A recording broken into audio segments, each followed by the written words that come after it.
Yo, I just climbed out a hole that was so deep. Have you ever seen a rose grow from a concrete? I was diagnosed with triple positive invasive ductal carcinoma, stage 2. Psychologists informed me that my Ki-67 rating, which basically shows how fast the cancer is moving, was at 80%.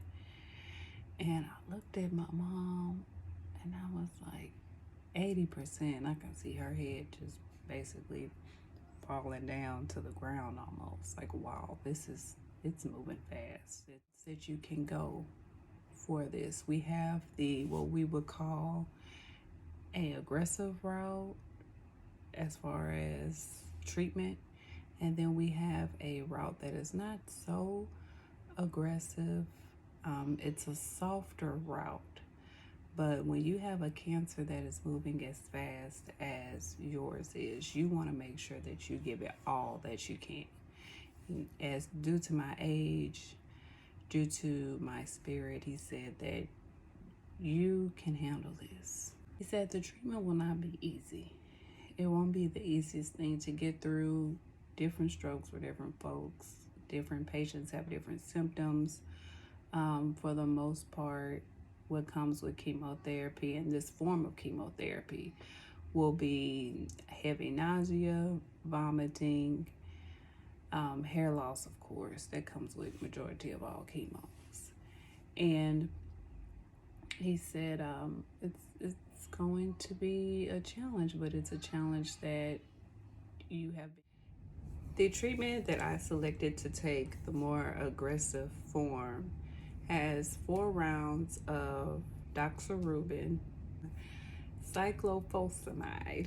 The treatments will be given to me through my port every 3 weeks.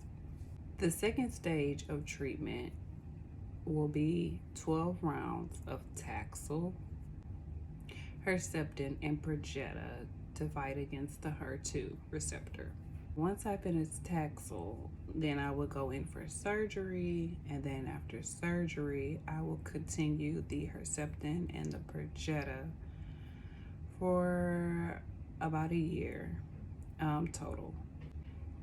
As the oncologist is going through my treatment route, I'm thinking, okay, let's take one step at a time, because when you're throwing all of this at me, you're basically saying this is years and years of fighting this. And so let's just start off slow.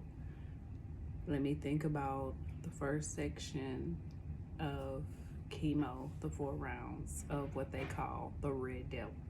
Yes, they call it the Red Devil. So when they call it that, it's a little bit intimidating, but I figured, I can handle close to anything. So let's see. I have no one in my family that has been through a cancer journey. I have no friends that have been through cancer journey. So it's kind of me just depending on my knowledge, which is bare minimum that I find out now, and Google. And we all know how Google can be.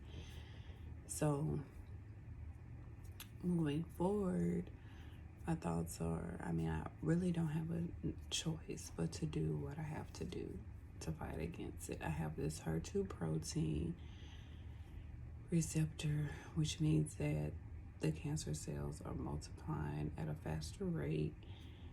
And that means that my journey is going to be different. Looking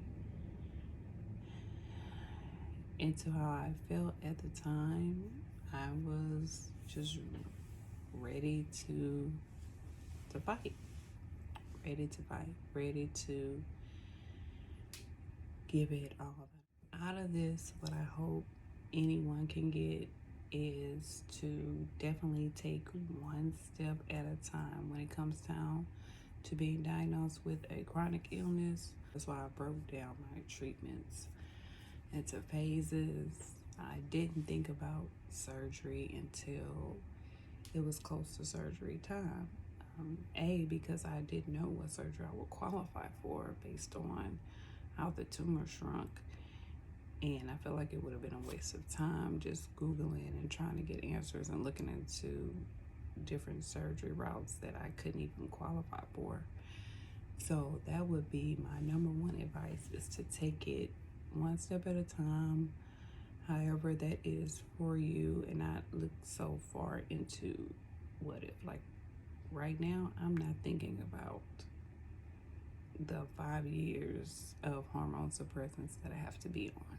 I still have to go through the chemotherapy for HER2 receptors, and I'm just thinking about getting through that because I have a long way to go.